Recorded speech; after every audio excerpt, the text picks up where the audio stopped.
Welcome everybody to the MiniMapCast. This is minimap.com.au's weekly games podcast, your favorite weekly games podcast. My name is Kerry Palmer, and joining me as always is Jeremy Braditich. Hi, Kerry. Nothing unusual to see here. A little bit low in the frame, were you, my friend? Well, I was adjusting the camera right before we started the podcast for the stream to show off Griffin sitting on my lap. But then I adjusted it when we were out of this scene and I was not lined up. Jeremy. Kerry. Today is the final day of me living alone in this house, which I think is good. I think it's been a good 2 weeks, and I'm ready now to not be the only one who these cats can annoy. Mm-hmm. How have you been? Because you've been living alone in your house too. How's that been? Yeah, it's been all right. My cat has been I believe has had fleas, and so like she's fine, but like she gets like sores when she gets the fleas. Yeah. Because she like scratches enough that like just gives herself sores. Yeah. And there's one that's quite bad on top of her head, which is not fun. But they seem to be healing. She's now getting rid of a lot of the hair that have got the fleas in them.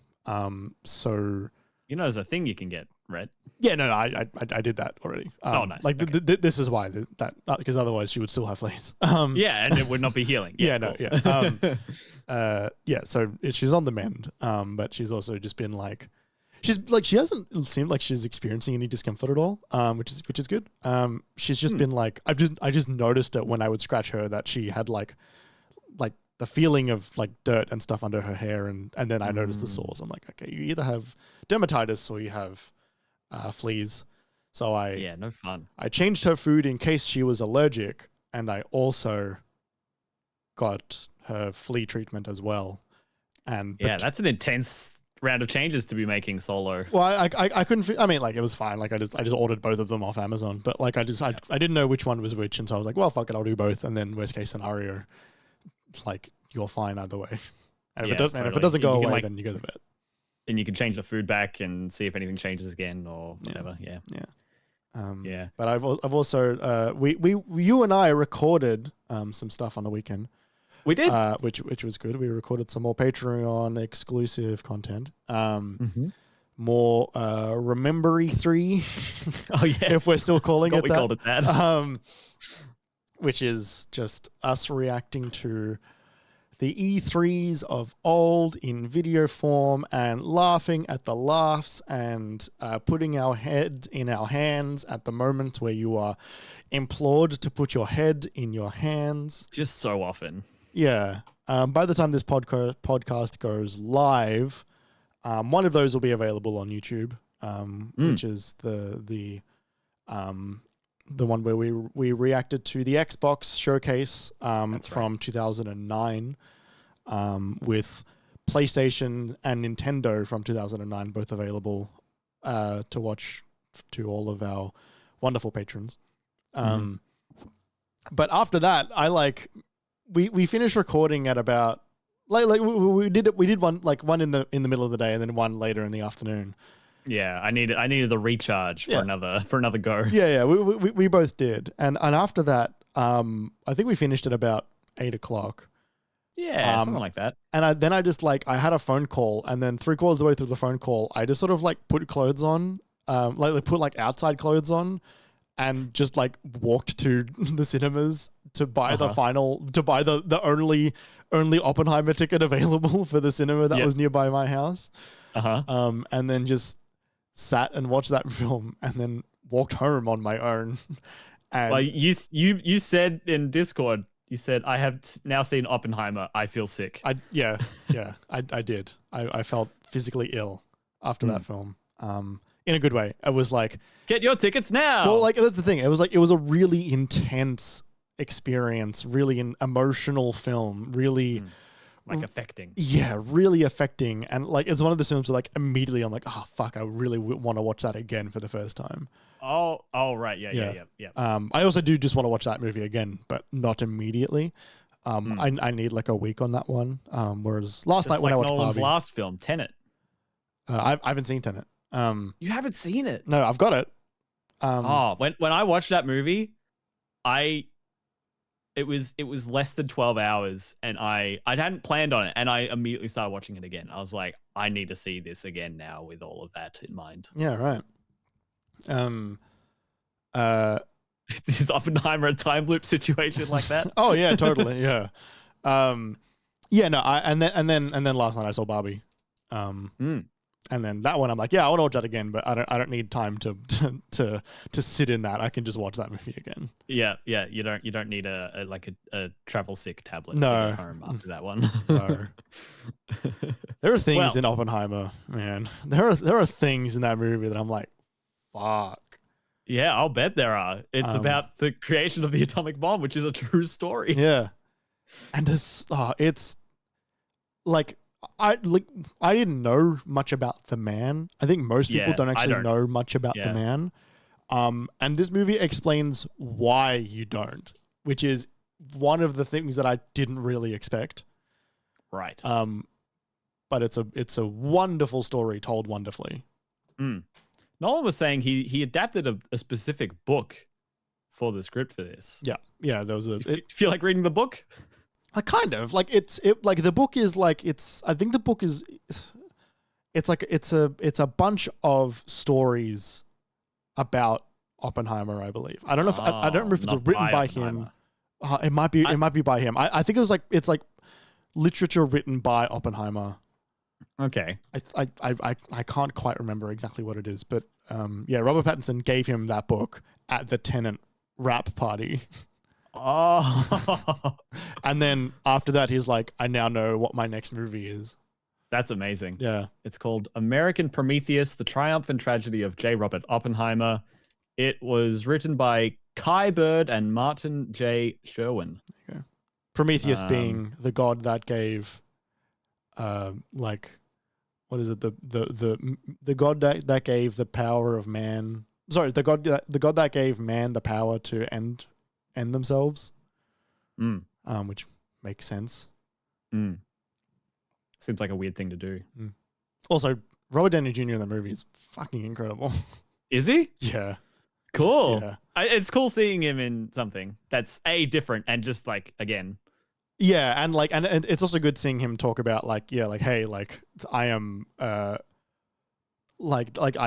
acted for the first time in a decade. He's kind of saying that in no uncertain terms. He's like he said he was worried that he actually wouldn't be able to act after being Iron Man for such a long time.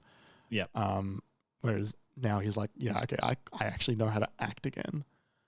Well, yeah, I mean, he's been doing it all his life, so I'm not surprised. No, he was still acting when he Iron Man'd. Yeah, but he definitely got he did a great job. He found a groove. He found a couch groove. Yes.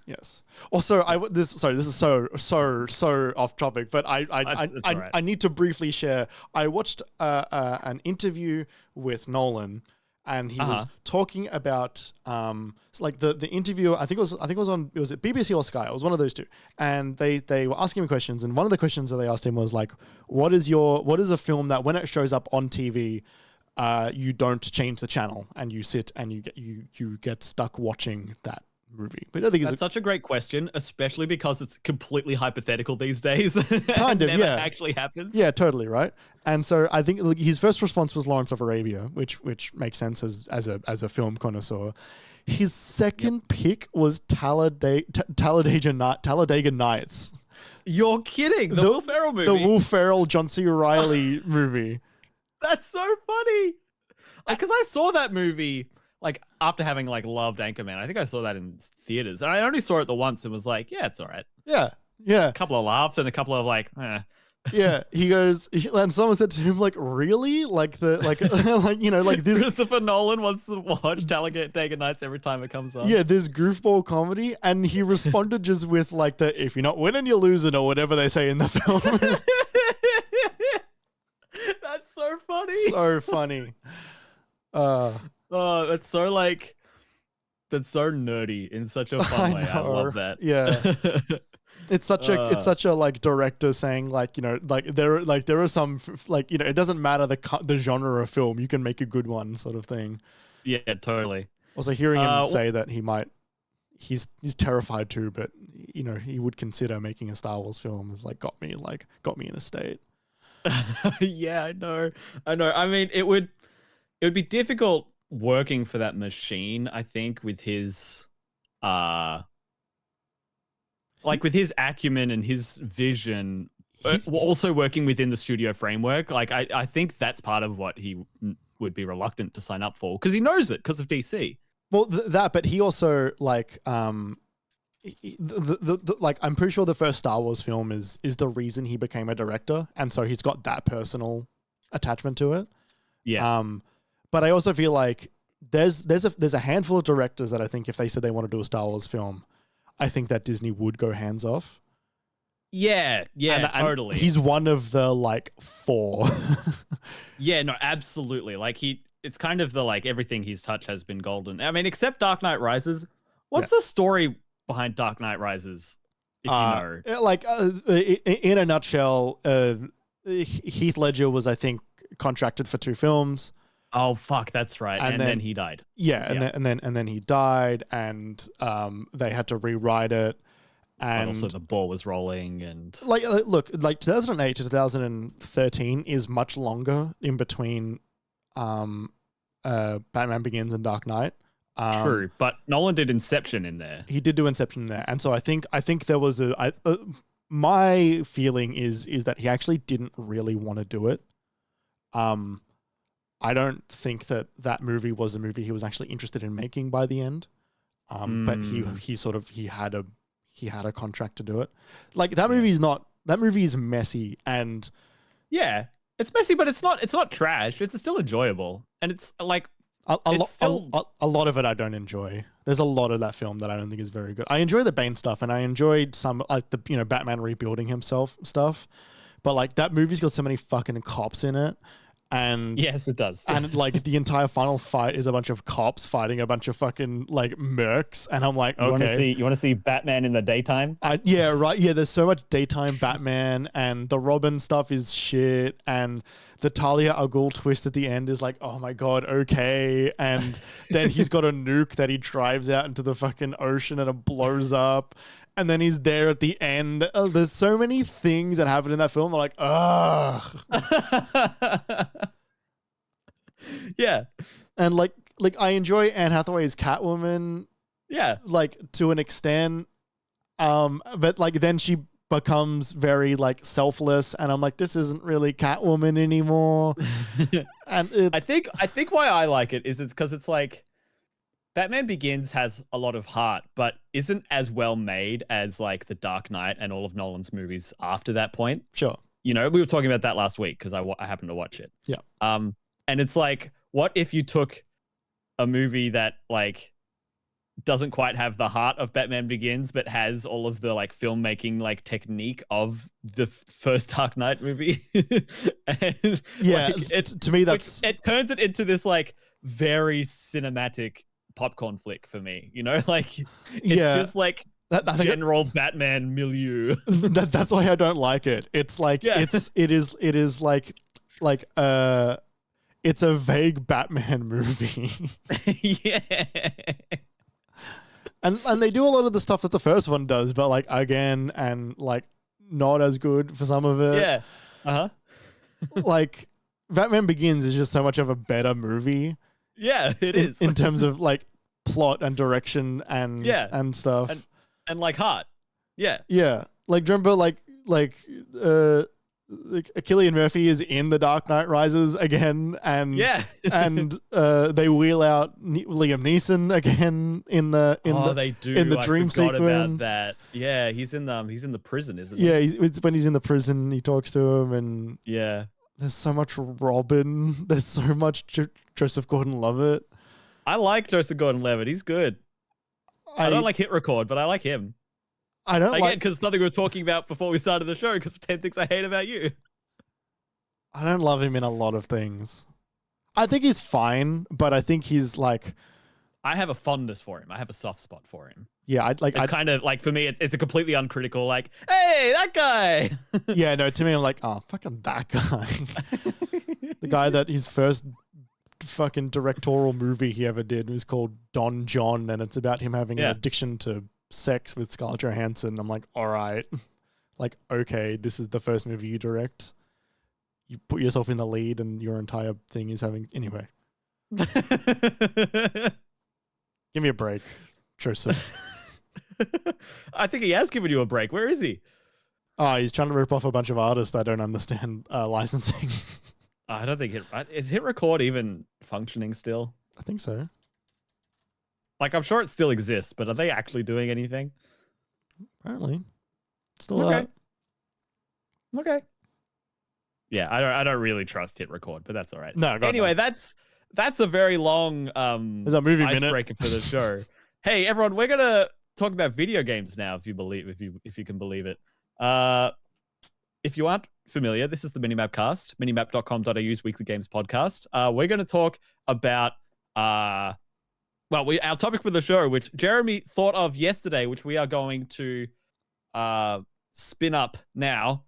Get ready, because we didn't quite have our topic that we thought we would. We're going to rank console startup sounds / animations / boot up screens.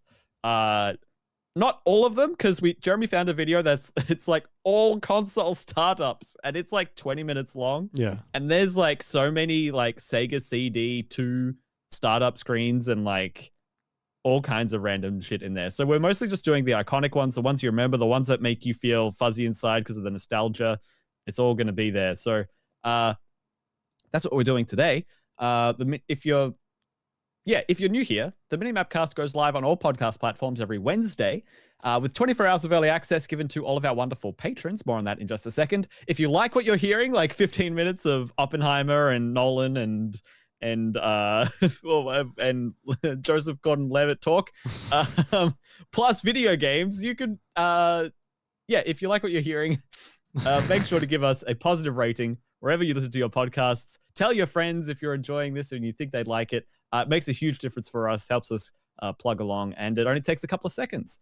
If you want to get notified every time a new episode is released, oh boy, here we go. Make sure to follow us on social media. If you weren't aware, today's the day that Elon Musk announced that Twitter's about to become X. So I'm going to say we are at MiniMapAU on Twitter, Instagram, TikTok, YouTube, and also Twitch. But honestly, I think we are minutes away. Like, we can measure the amount of time it will take in minutes until we are not using Twitter anymore. Like, I'll still be on there because I'm broken, but like, I am posting the same stuff on there that I am posting on other platforms. And eventually that will probably stop on Twitter. And like, you can see the interactions are going down too. Like different, like, people post things, and like, you used to seeing X account normally gets X number of likes or more if it's a picture of their puppy or whatever. And it's like all of those numbers are going down. Everyone's numbers are going down. You can see it. Yeah, the interaction rate has been absolutely fucking like annihilated over the past 8 months. Yeah. And I mean specifically in the last month too, with when they started getting rate limited. That was a huge kicker, I think. God, that was so funny. Anyway, yeah. All of those places, including Twitch, where we are live every Monday night, 7:30 p.m. Australian Eastern Standard Time, for the live recording of the MiniMapCast. We always hang out with chat before and after and during the recordings of the MiniMapCast, and we'd love to see you there.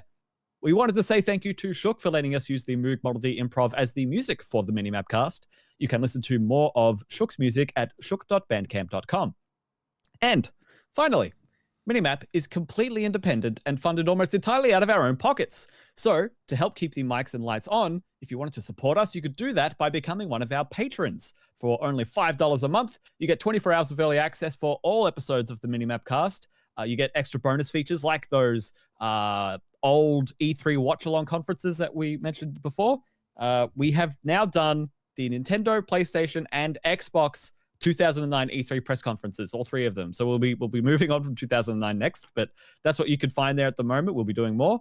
Also recordings of the post show go up there. So if you miss one, like you weren't live in chat, or you were live but you want to see a funny thing that happened, the recordings of them go live up there too. Head on over to patreon.com/minimapau if you wanted to help us out. And remember, it's cheaper than a latte with oat milk. Hey, Jeremy. Hey. You remember when you said, let's keep it snappy? Yeah. that was an all-timer intro though. Hey, let's start this this ranking of the startup sounds. We've got about a bit more than a dozen here, it looks like. And we're going to show them and listen to them with you on for the podcast on the stream as well. Jeremy, could you change what you stream to me as well? So you stream the web page to me that everyone else is seeing rather than the we can hear it at the same time. Sure. That would be great. So yeah, we've brought in this list. It's split up, so it's seemingly random, but it's kind of curated because I didn't want like all the Game Boy sounds lumped together and then all the PlayStation ones. So it's like a PlayStation and a GameCube and an Xbox and a Dreamcast and a DS. Like, so it's all spread out. It'll give us a nice general overview. Yeah, Jeremy, are you ready to start us off? Yes, I just need to quickly actually make the page where we will be doing the rankings. Yes, no worries. And pop that. And so we will be we'll be listening to them and being like, oh, that's I mean, it'll be interesting at the start, but we'll rank them above X, below Y. I think would be a good way to go about it as we start here. Yeah. Cool. All right. So, let me just copy that through. I'm very excited. You said you had I'm just going to vamp a bit. You said you had this idea yesterday, and it's a very good one. B, it's just in time, and C, I'm very excited to do it. Yeah. Like, it's such a slam dunk of an idea. All right, cool. So it's going to be a little bit messy, but that's okay. Let's go to that one. It doesn't work at all because I can't see the text. All right, I'm just going to pop that there and then pop that one there. Great. Love it. No, let's watch all these first and then we'll do the list in full screen after. Oh, you want to watch them all first? Okay, yeah, no worries. I reckon that it's easier that way. All right, can you start us off with the 1 hour of silence occasionally broken up by Lego Yoda? Yes, screaming, please. I'm not doing that. But I will be viewing that video at some point at work. At work, yes. So starting off with the Sega startup sound. This one is it's an all-timer. Oh, this is like the Sega sound. Okay, so from the Genesis, I believe it is. Right, okay. Well, this is the Sega Genesis startup sound. Hang on, let me unmute. There we go. All right, here we go. Sega! It's classic. Oh, really classic. I didn't notice there was a little bass drum kick in there. Boom, boom. Like there was a handful of Sega ones because there was also another one that was like Sega, and it just was like a yell, which was quite funny. But none of them were as classic as that. That is absolutely definitive. That is gaming right there. This is capital G. Yes. The next one is all three GameCube startup sounds. And listener, you might be wondering, all three? Yeah, I was not aware of this either. So it turns out there's a couple of Easter egg startup sounds, and I'll tell you what the condition is for them when we get there. So the normal one.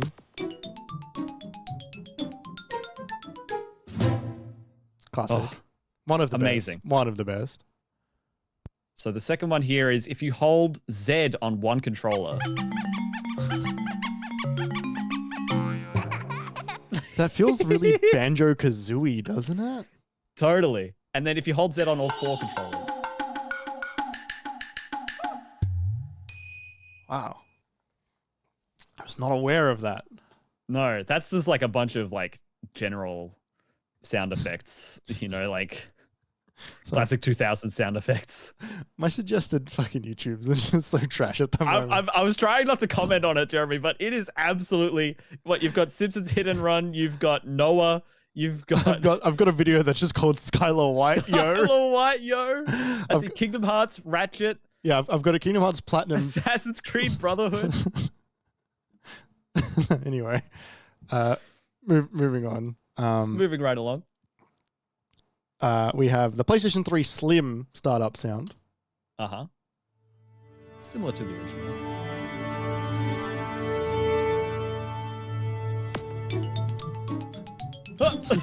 Sorry, that started playing in the background. The PlayStation 3 had a handful because there was, depending on the hardware that you had on the PS3, there were different ones. I do have a soft spot for the original PlayStation 3 one. It's a little bit more, like a bit more full with its orchestra, whereas this one has a little bit more bass in it. But they're all quite similar and all quite good. And like it's very nice. It's a really it's actually quite classy. Yeah. Like quite nice. It's a little pretentious, but like it's just generally nice. This one is the original Game Boy Advance startup sound.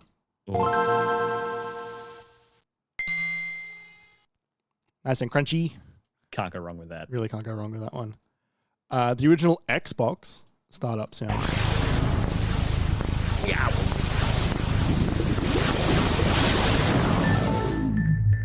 It's pretty cool. It is very cool. Yeah. And then you're looking at that after the story of the like how That's how right. the original Xbox was made, how it was like the direct Xbox. And about how like, the original Xbox startup intro, that entire sequence is rendered every single time you launch the console. Is that real time? It is real time, which means that you can actually, if you soft mod your console, you can change the color of it. You can edit it because it's being done in real time. Yeah, real time. One of my personal favorites, the Dreamcast.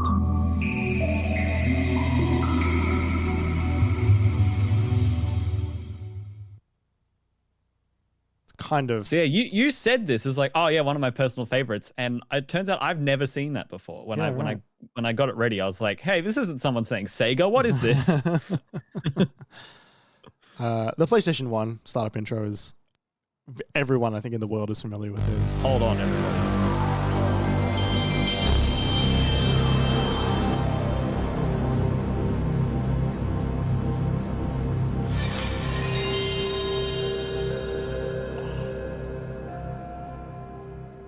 Oh, Jeremy, does it get better than that? I don't know that it gets better than that. I'm curious, Kerry. I just got chills. What is the game that begins for you after that sound? Crash Bandicoot. Yeah. I didn't have a PS1, so this is based on like playing with other people. Right. But yeah, Crash Bandicoot. Yeah, right. You? Either that or Toy Story. Toy Story 2. Yep. All right, this is the Nintendo DS. Oh. Now this one is not animated, but there is a slight animation to the DS startup sound. Oh man, and then I'm straight into the menu too, and the different like beeps and boops, and there was not much to do on that menu, but when I was in it, I was like, oh, the future. Now this one is the PlayStation 2, which is already a fan favorite for people in the chat right now.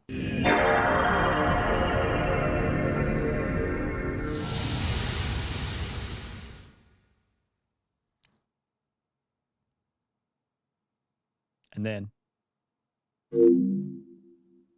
yeah, it's pretty good. That video, I should have got another one. That video doesn't go on as long because it could be a bit more extended as it like loads up. Depending on how dirty your disc is, is dependent on how long that intro takes. But yeah, that music cut out earlier than I would have liked. Because there is the version of it also that the disc does not read. And it goes red. Yeah. It's like, yeah, the Eye of Sauron looks at you. This one is so it's immediately after the first Xbox. Yeah. So this is the 360 ones. So there's two here that will combine into a single listing.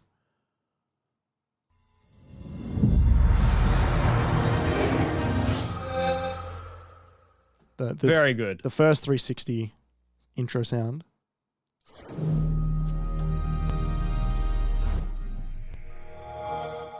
And the second 360 intro sound. Both very nice. That second one's very classy and like fits along with the like mid 2000 or early 2000 or early 2010s graphic design of like flat colors and all of that. But that first one immediately takes me back to playing Guitar Hero for the first time. Yeah. And playing Halo 3. Yeah, like for me, and I didn't own this console. Yeah, this for me is like, oh, I'm getting ready to play Halo 3. Yep. Yep, totally. The PlayStation Portable boot up sequence.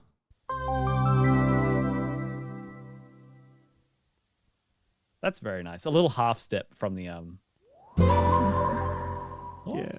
A a little little half step from the PS2 to the PS3. Yeah. There's only a handful left. Game Boy Advance. Wait, we already had Game Boy Advance? We definitely did that already. Where's the OG Game Boy? Maybe got the wrong link. Do you want to grab that and pop it in chat for me while I will find it. I will find it. we have the Xbox One and One S startup sequence,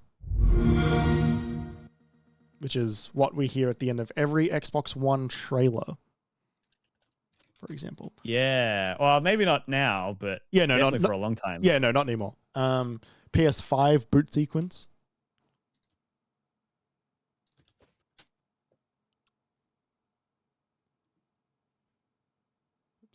Oh, it takes a while. Yeah, it does. Here we go.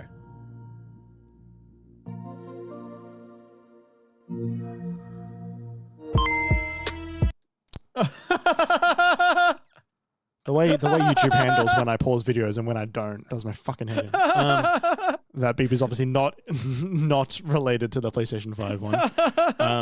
Hey, can we hear the last 5 seconds of the PS5 again, please? Yeah.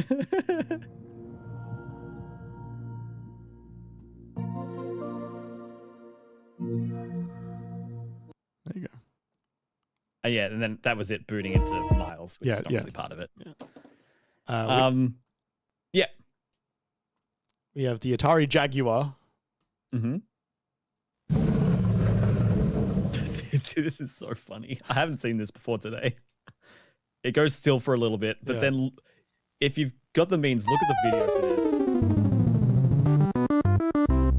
It's also only in the right channel.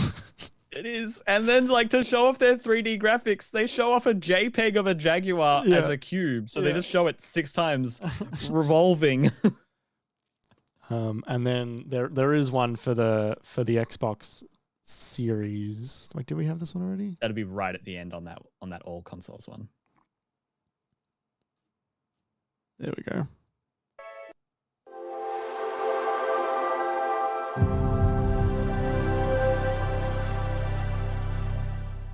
Honestly, pretty good. Yeah, really not bad.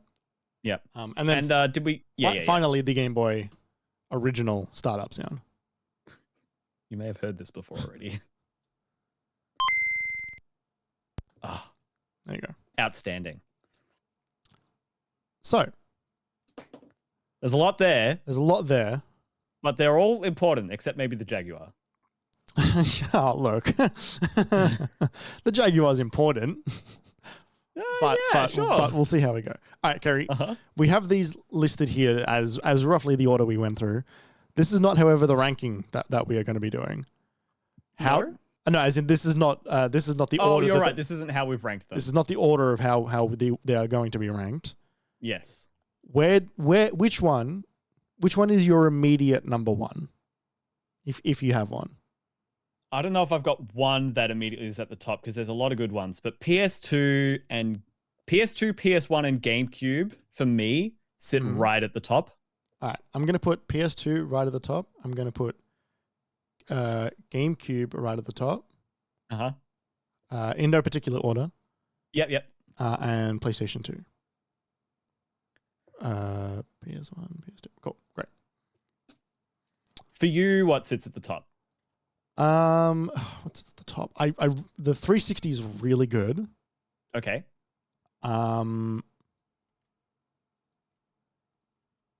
I think the other and the Dreamcast. I think Dreamcast I want to put in the upper echelon of rankings. Okay. Now, which one for you is at the bottom? Do you have one that's at the very bottom? At the very bottom. Yeah, thank you for increasing the size on that.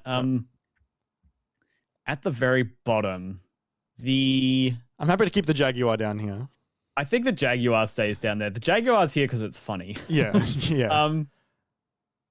It's hard because a lot of these have heart, like a lot of these are like babies that I love dearly. I think the Game Boy, while iconic, isn't particularly much. No, I think the Game Boy is low. I don't know if it's the lowest, but it is low. Yeah, I'll put it in the lower, and then we can continue to refine. The PSP as well. The PSP is nice, but it's not particularly memorable. Sure. I don't think. Mm-hmm.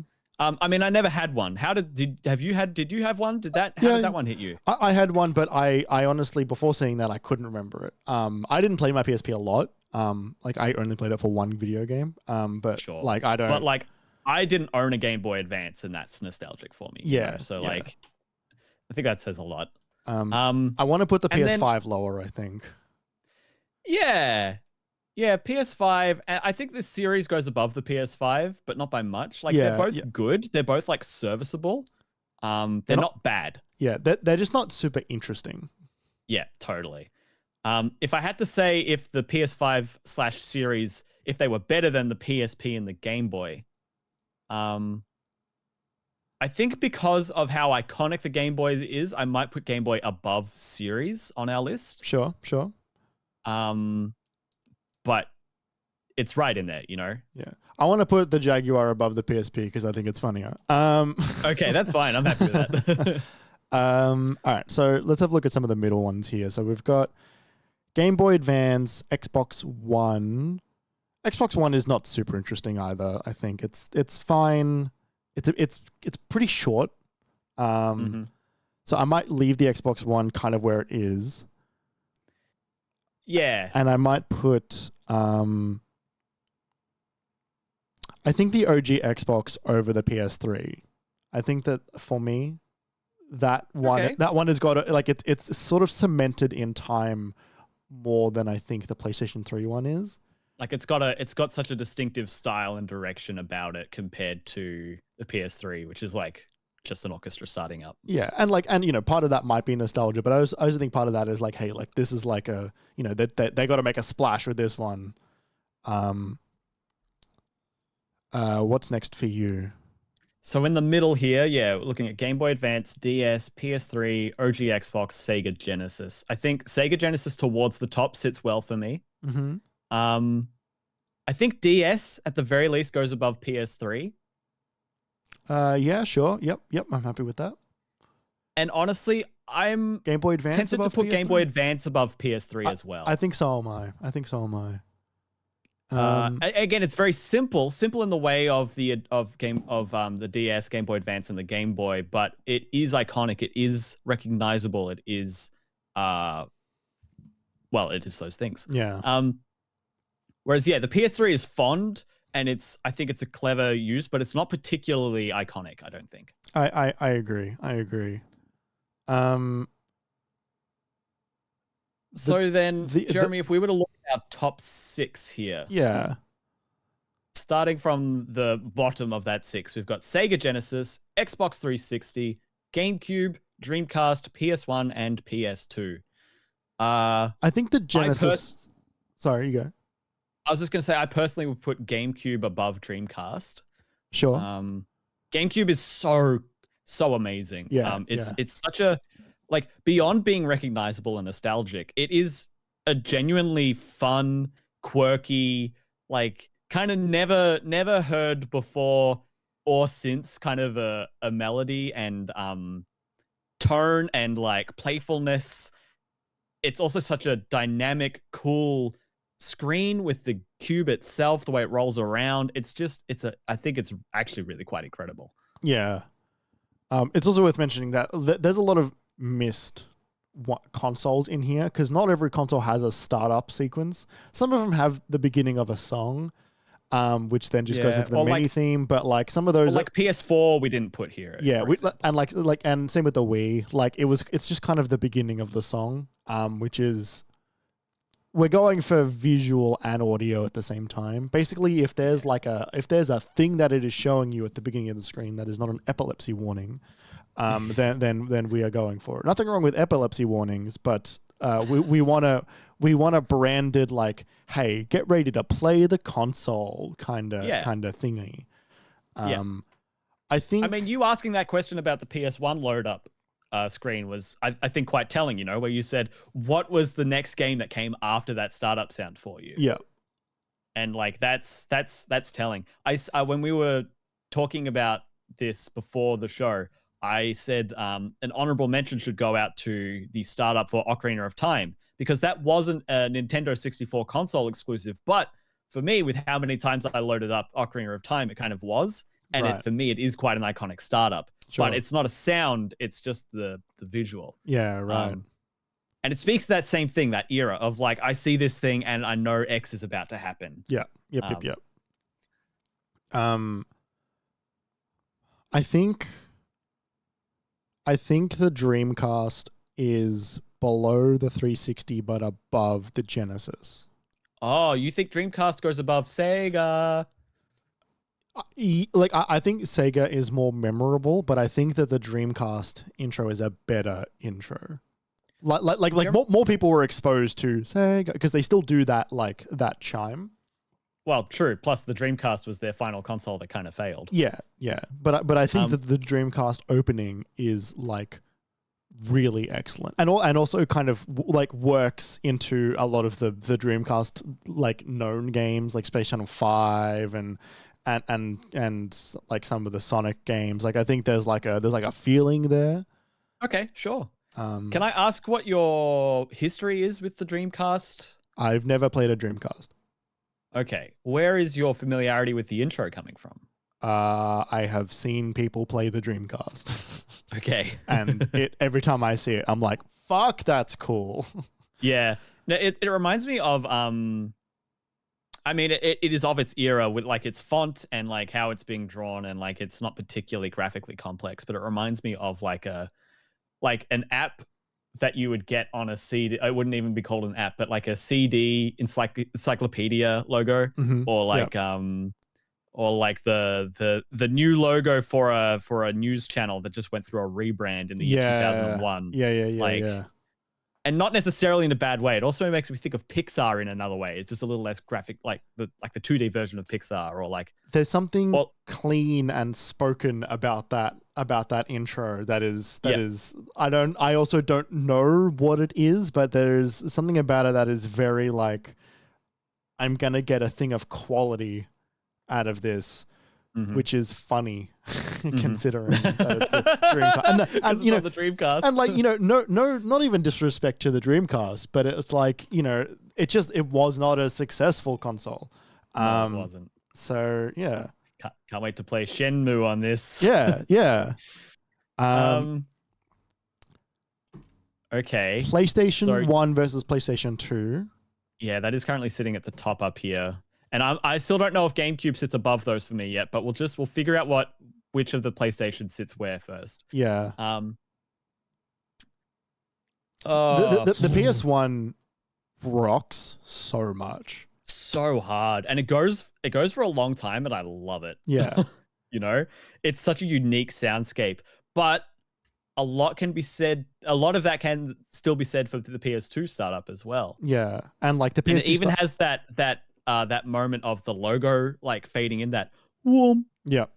And I was one, this is a very specific memory that I don't realize that I remembered. I was at a circus when I was You're up there on the trapeze. Yeah. When I was like maybe 11 for some like fundraising event that I think. What was your stage name? I was I don't have anything funny on them. Damn it, unfortunately. Like, yeah, there was some fundraising event that I was at, and there was a circus, and part of the opening act was like a musical, musical acrobatics was what it was. And they had sampled a lot of different things to put together their own kind of like mix or whatever. And they sampled the PS2 startup sequence but it was so heavily covered by a bunch of other stuff. And you were like, I was piecing it together, and I was like, and it was doing like, and I was like, surely that wasn't. And then my brain then switched back on to listen, and then it went like, boom. And I was like, oh, it was like, it was definitely like, and like, it was that key that unlocked the realization that they had sampled that bit. Yeah. That final note. Yeah. And so I think there's something to be said for that. And I think there's something also to be said for the actual visuals of it. The towers, you know this, right? That the towers in the startup sequence that you are flying through, those towers are dependent on how much memory has been used in the memory cards that are plugged into the PlayStation 2. So the more memory that has been used, the more games that have a memory slot allocated to the PlayStation 2, the more towers you will have available to you in that opening sequence, which is really cool. I love shit like that. I love it when something reads something that's kind of innocuous to create your own personalized version of something like that. Totally. I 100% agree. And that it is dynamic. You know, it comes back to, you know, they didn't really do much with it from what I know, which is little, admittedly, of the Xbox startup, the original Xbox startup being rendered in real time, how you could edit it if you modified it. But this was literally modified at runtime. It was entirely dependent on runtime. And also, like, it leads really well into the general PS2 menu, which sort of it seamlessly continues that feeling, and the like option select sound and the going through your memory cards and stuff like that. Like, I do think speaking about it, I do think the PS2 sits above the PS1. I think I agree with you, because I think it just does a bit more than the PS1 does. Yeah, totally. I think that is true for me as well. PlayStation 1 versus the GameCube. That's real hard. It is really especially because I didn't own a PS1, right? So like I am very fond of that sound, but not from a personal standpoint. You know, I think of Crash, but that's because like I would play Crash at a friend's house and then would go home to the place where I did not have a PS1. Yes. The GameCube, however, I owned that console. I bought that console with like pocket money when I was like 7. Like, yeah. Well, I probably contributed like $50 or something, but like, sure. Now I don't have nearly as much nostalgia for the GameCube because I never owned one, and the most of my experience with the GameCube opening theme is the what's it called? The using that when like seeing that when loading up Super Smash Brothers Melee at a friend's house. And hey, that's valid. Totally. This is really hard. I think this is perhaps too nostalgic, but I will say when I got my CRT TV that I love very much, the very first thing I did was plug in a PlayStation 1, regardless of what game was in it, just to have that startup sequence on that CRT. Yeah, to hear it. I do. Yeah, I think what you're finding here is I think I'm picking up what you're putting down. It is. I think the PS1 hits a bit harder. The PlayStation 1, I think, does represent an era. Yeah. Whereas I think the GameCube, like, just rocks. Whereas the PlayStation... Well, yeah, I mean, for me, it's like, you know, starting up Smash Melee or Colosseum all those times, or Shrek 2 even, like, it was everything. But... does it represent that era of gaming? I think what it is that the PS1 intro goes hard every time. Because now I'm starting to think about the times when it's normalized. And the GameCube intro, I think, can be quite easy to write off once you become familiar with it. Sure. Like... Don't forget. Like, sorry. But like I can hear it and I can appreciate it, and it's been so long and I miss hearing it. But I feel like I would always love hearing the PS1 startup sound. I think the same. I think today, now, like all this time removed and nostalgia and all of that, I would love hearing the GameCube startup sound anytime now. But back then as well, I reckon I would still love the PS1 sound every time. So I think that cements our top 3. I am curious just to play off GameCube versus 360. Okay, yeah. So we've got, for the look of the most relevant rankings at the top here. We've got PS2, PS1, GameCube at 3, Xbox 360 at 4, Dreamcast at 5. Yeah, sure. So you wanna listen to 360 again and GameCube again? Yeah. Like just really quick, just so we can have it a bit fresher in our minds. The GameCube is this.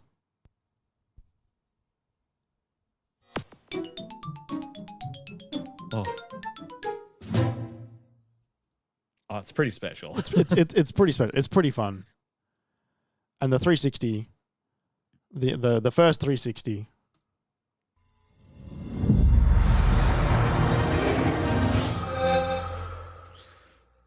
You know what that 360 logo treatment and animation and startup sound screams to me? What? Next gen. Do you know what it screams to me? Tell me. Online multiplayer. Fair enough. Which was a big deal in 2005, 2006, and 2007. Man, this is hard. It is really difficult putting these two up against each other. Because like I'm thinking of different things every time I hear it again. You know, all of a sudden I'm taken back to Wind Waker, and I had like Sonic Riders on GameCube. That's where I played Sonic Adventure 2. But also the Xbox startup. Now I'm thinking of oh shit, I had it. What was the one I was thinking of for that startup menu just then? For the 360. Yeah. I was thinking of a different game when looking at that startup logo. Halo, Gears, Banjo, Forza. I think it's Halo through the lens of RVB. Sure. And then also, yeah, the stuff that like friends were playing when it came out, and like they were getting achievements like GTA 4 and like, Test Drive Unlimited, like Burnout Paradise, exactly. Yeah. Dead, like some of the original Dead Rising. It's hard. And part of it. And Mass Effect and Assassin's Creed. Sure. Yeah. Mass Effect, Assassin's Creed 2, the first time I played it was on the 360, right? So yeah, I know what you mean, that like I sort of look at that and I go like, ooh, there's also a thing there. Yeah. Not only did they go for it, but they hit it.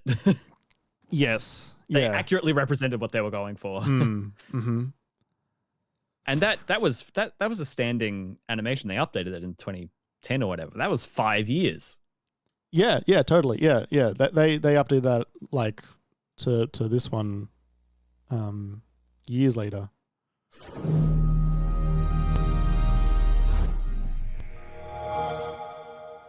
Which is nice, but it's not the same. Yeah, no. Like it's still really good.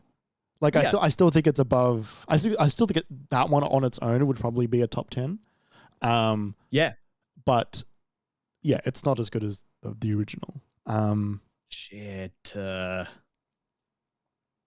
honestly happy either way. I think that the 360 one is maybe. I think the GameCube one is like, it is so jovial, and it is so.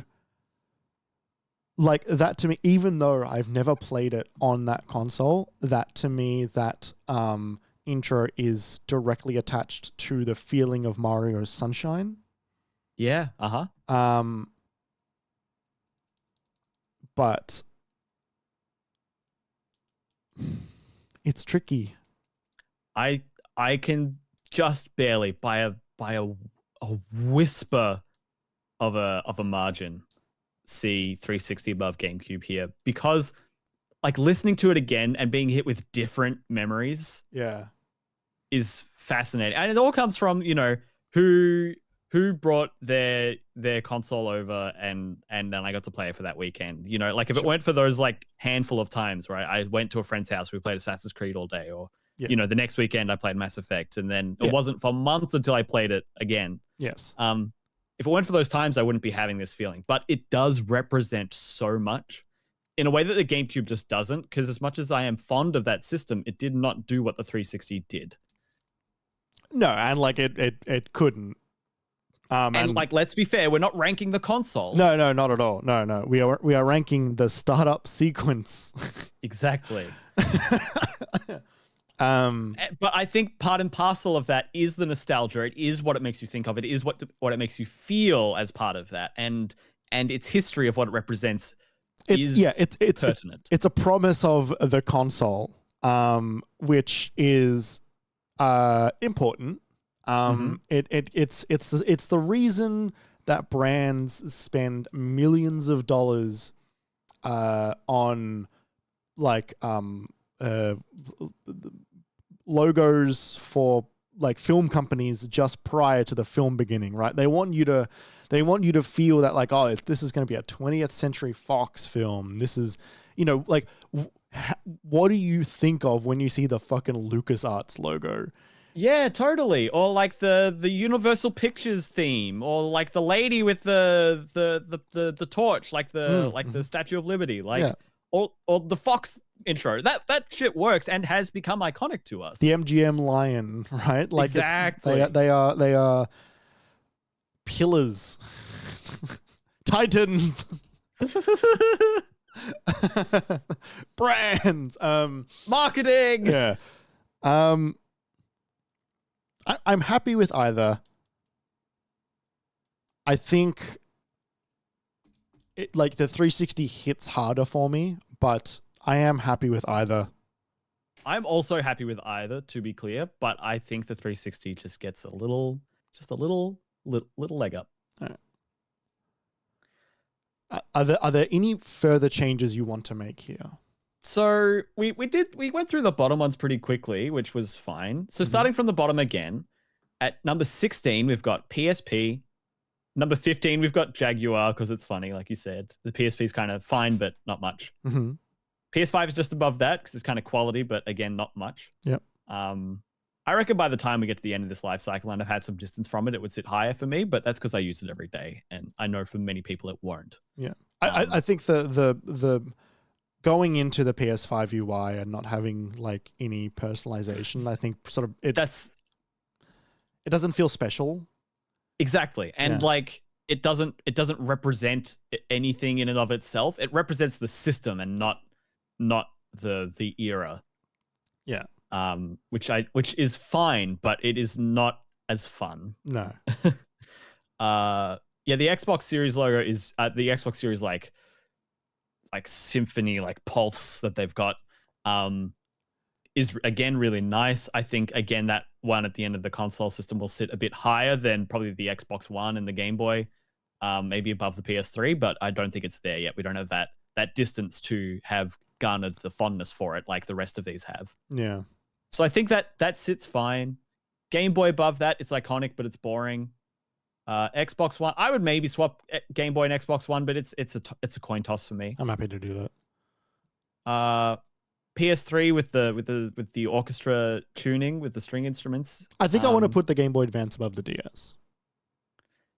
Game Boy Advance above the DS. Can we have a re-listen for those? I do not have those links on me anymore.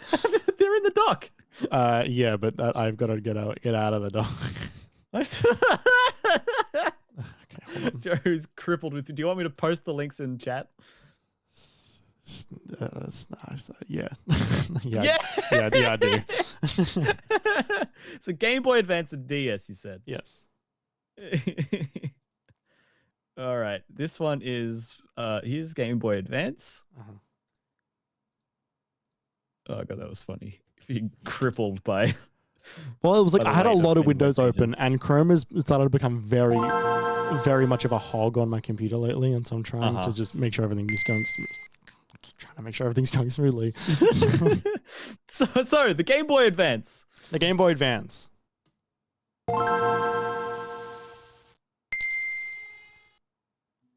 Love it. And the Nintendo DS.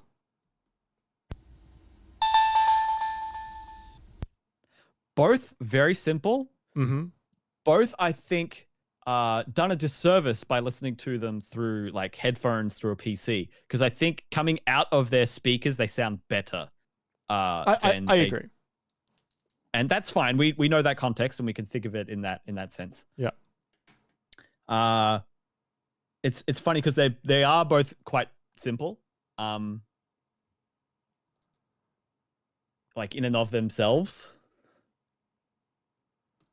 I think the Advance tops the DS just a bit. I think so. I think just being that bit more dynamic, and it's also with the color, like the rolling color animation on the GameCube logo, where the DS is so clean. It's so like 2004, like white and black. Like that's what the DS is. It is white and black. This is like, and I know that they're all digital consoles because that's what it is. But the DS was a digital console, and the Game Boy Advance felt just a little bit analog. And it feels fun. Yeah. Like it's fun to hold and look at, like the battery and the color and the shape of the buttons. The DS has some of that, but it was also quite like, oh my god, it's got a touchscreen and it's the new thing, and I could use it to write notes, and like it's partially going for the PDA market in 2004, right? Yeah. You could like just a little bit. I bought a pedometer for my DS, right? Yeah. Like the DS was the start of Nintendo trying to court the mid 40s and up segment. Yeah. So yeah, Game Boy Advance above DS, I think suits totally fine. So then we're looking at number 7 with the OG Xbox. Number 6, Sega Genesis, Sega. Number 5, Dreamcast, GameCube, 360, PS1, PS2. So is there anything in that 5, 6, 7 list with the 2 Sega consoles and the original Xbox that you want to shuffle around? I don't think so. Yeah, you're happy with OG Xbox below Sega Genesis? I'm happy with that. Yeah. Dreamcast is fun. It could kind of go anywhere for me. Like, I don't think it's higher than where it is. I could see it lower, but like, I'm not going to fight for it to move, really. I think it's fine. I'm just going to play it one more time.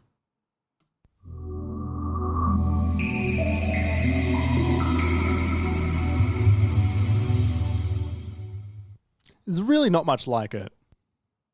No, there's not. Unless you created some graphic startup for a publishing company that released VCRs or tapes for them. Or it was like you're a graphic design company in 1998 that specializes in the logo that IBM used or something, right? There's like that's their claim to fame. Yeah, like there's a very specific thing that it goes for, and I think it nails it. Why did the Dreamcast, that was Sega's first 3D console, or maybe outside of the Sega CD, that was like their first proper standalone 3D console, use a very boring 2D graphic of the like orange swirl?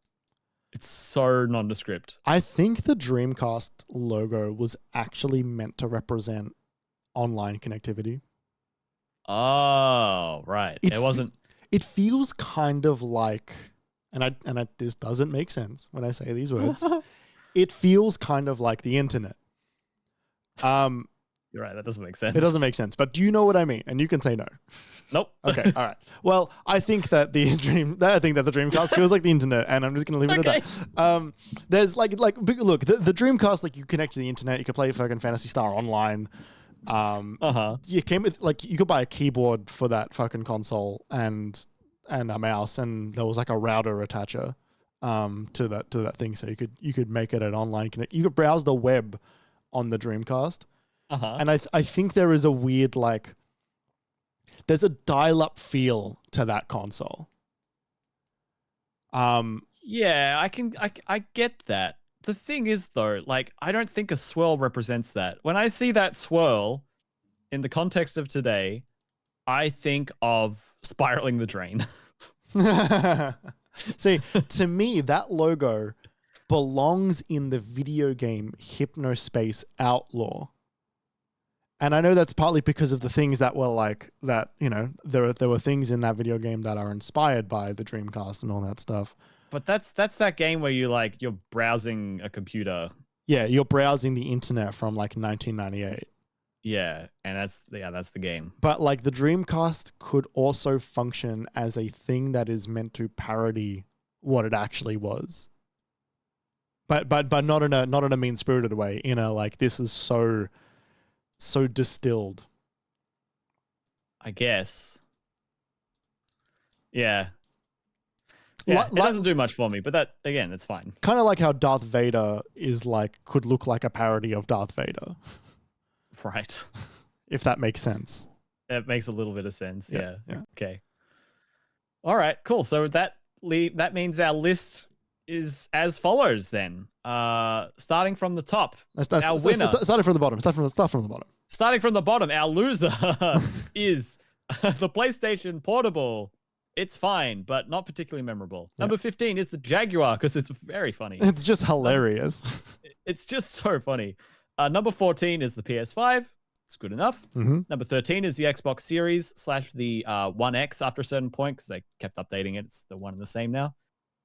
Just after that is the Xbox One. You're very right, Jeremy. The sound that we heard after every Xbox game trailer for like 7 years. Yeah, like I associate that startup sound with like it plays best on Xbox One, or like there's like a little voiceover jingle that is like, you know, play it now on Xbox Game Pass. It's funny. I tune out a lot of those ads because I cared so little about the Xbox One. Above the Xbox One, we have the Game Boy. Above that, we have the PS3. And Xbox One at number 12, Game Boy at number 11, PS3 at number 10, DS at number 9. Number 8 is the Game Boy Advance. Number 7 is the original Xbox rendered in real time, the Direct Xbox. Number 6 is Sega for the Genesis. Number 5. Number 5. Let's go through the top 5 properly as we. Oh, and we'll hear them. Yeah. So number 5, the Dreamcast.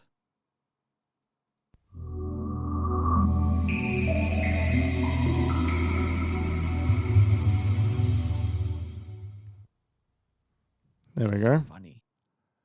It really does hit me like a. I know I said this before, but like the graphics you get at the start of a tape that you play on your VCR. Yeah. Like the ABC startup logo that they had in the 90s. Oh, I missed that one so much. All right. What is it? Number 4 is the GameCube.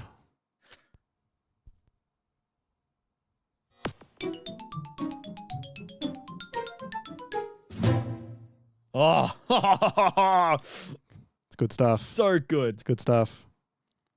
All right. Number 3. Number 3. The Xbox 360.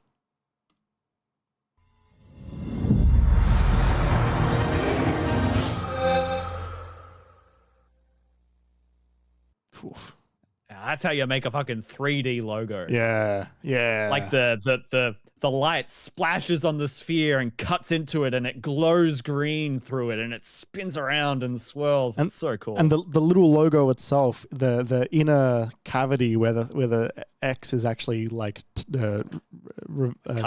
cut out, like it shimmers inside. If you notice. Mm-hmm. Yeah. Very, very well done. Number 2. The PlayStation 1. PlayStation 1. You know this. Oh.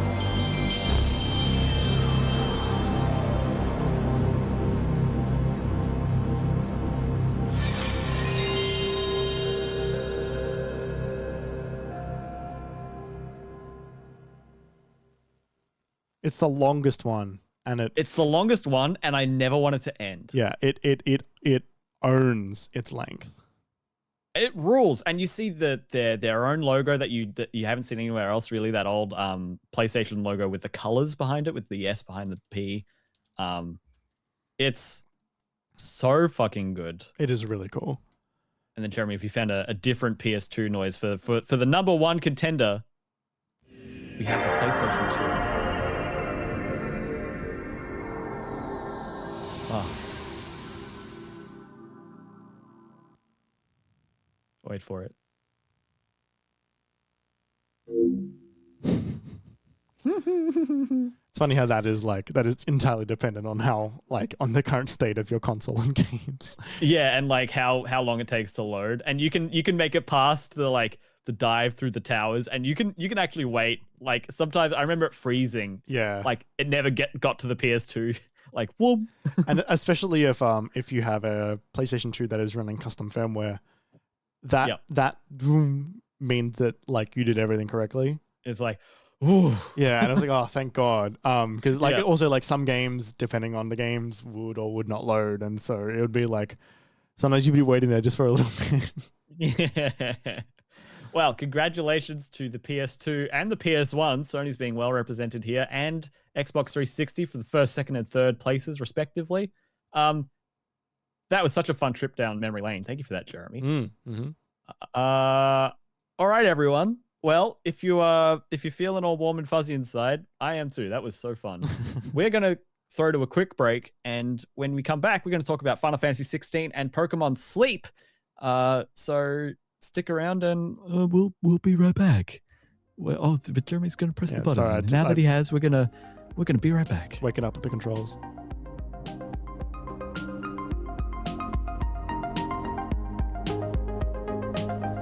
Welcome back to the MiniMapCast. During the break, I found a bar of chocolate that's been past its best before date for 3.5 years, and I tried it, and it was not great. I am shocked. It's organic. Because it's organic, I did not think it would last at all. I thought it would be like bad, but it lasted. It's just its flavors have developed in strange ways. How many summers has it had? Well, its best before was March 13th of March 2020. So it's had one So summer. we owned it before that. So it had the summer of 2020, 21, 22, 20. It's had 4 summers. It is melted and frozen and melted and frozen 5 times, at least. Our pantry doesn't get too hot, but also yes. Anyway, I don't recommend that you do that. And I look forward to the next block of chocolate that I can have that hasn't gone past the point of no return. One from this decade, perhaps. Yeah, one from this century. Yeah, that would be good. We're going to talk about a couple of things. One of them relatively specifically, and one of them relatively vaguely. First off, this last week, Pokemon Sleep launched. I think we spoke about it maybe briefly on a post-show or pre-show or something like that last week, because I remember, I think I used it. I think you told me about it. You told me about it when we recorded last week, and I used it the first time that night.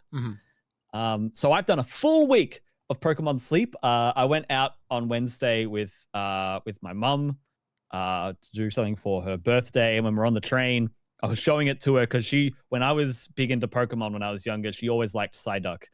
And I was like, oh, I actually got one. Here, let me show you the Psyduck. But this game is so...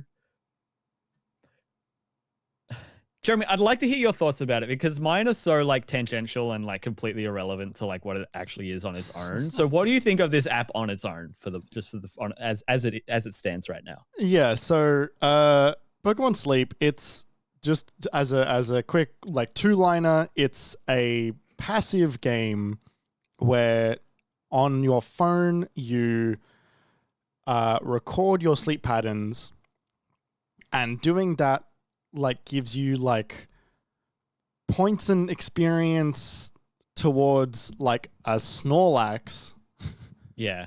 That is like you are like dream power or something. Yeah, and like it's weird. Like I'm not like 100% clear on everything in the game. Yeah, there's like a handful of mechanics and progression, like tactics that are all sort of happening at once, and there's just a lot of nouns. There's just a lot of nouns and names. A lot of currencies.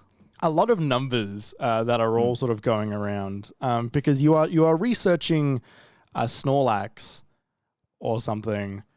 And no, you're researching the Pokemon that gather around the sleeping Snorlax. Right. And the Pokemon sleep in rare positions, or rare Pokemon come and sleep around the Snorlax, the more sleep power it has. Yeah, and you can you collect sleeping, like that you collect the different sleeping positions that the Pokemon are sleeping in, and by collect, like you like record them. Like it's like you like research them. Yeah. Yeah. And then catalog. And each Pokemon has their own currency, not unlike Pokemon Go. Yeah, and candies. Yeah. And you also have an overall currency that determines whether or not you can level them up as well. Dream shards. Yeah, dream shards. And then there's like gems and like research points. Yep. Or sleep points, I think is what they are. Yep. And you like visit them throughout the day to collect each each of the I've currently got 4 Pokemon in my research facility. You catch up with them every like 3 times a day, I think is when it is, and then you will collect their currency. And then every time you go to sleep, Snorlax listens to you and records your sleeping and tells you if you've had a good slumber or you've only just been dozing. Yeah. And there is also cooking.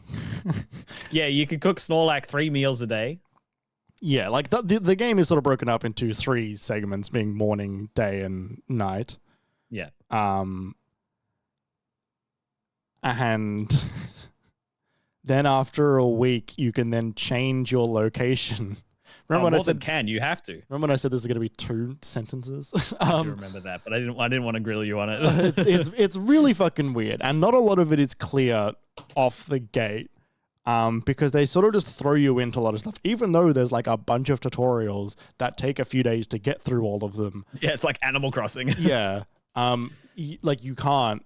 And then you get through them and you're like, this is very weird and complicated. And you can have friends that you can share research data with, which is also weird.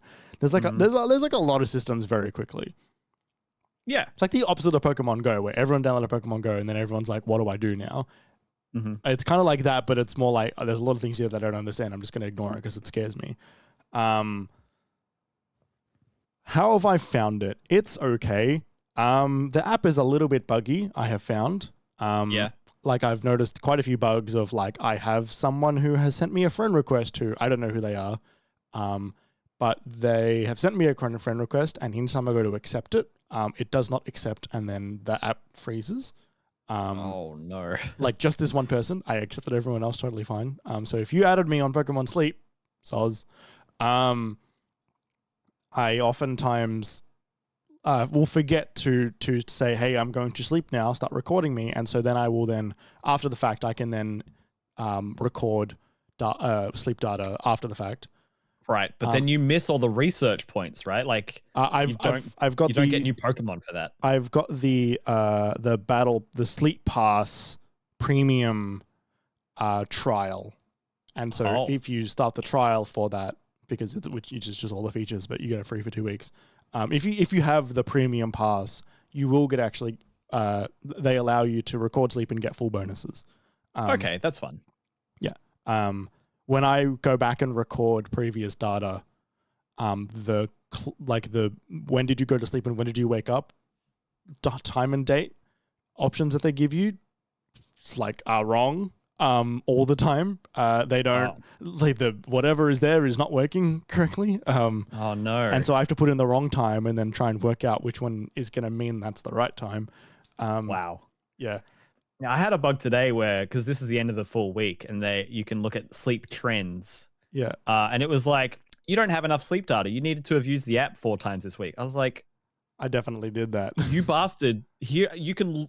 I can go to the other sleep data tab and look at the 7 days that you recorded me. Yeah, I think that like it's all there. And I think those are the days where I turned the Wi-Fi off before I went to sleep. No, I had that as well. But now looking at the app, because I've got it open now, the information has since populated. So I think just at that time it didn't work, but now I think it will. Yeah, it's such a fascinating mix between an idle game and a sleep tracker. Like it is doing both, but like both of them in like halfway. Yeah, I don't think it's doing either of them that well. Because I can't like the one thing that I really wanted it to is I wanted it to connect to like my Apple Health or Google Fit, depending on which phone I was using at any given moment. But it doesn't connect to those. It only works on its own system. And so I can't share this data or share data into it from another app I might want to use. Right. Which is really frustrating. Yeah, with you having experience in that realm, I can see that. I don't have any experience with stuff like that. So I'm using this as this is my like introduction to sleep tracking stuff. And I'm like, this is great. Yeah. And like, this is like realistically, it's like, it's okay. It's nothing spectacular. Yeah. I don't think this is worth any money, I will say. No, and they do ask for a lot for the pass. It's 15 a month, or you can buy it 6 months for 1 month free. Yes. which is a lot of money for an app. It is a lot of money for an app. And you don't really get that much. No. You get like a cheaper shop.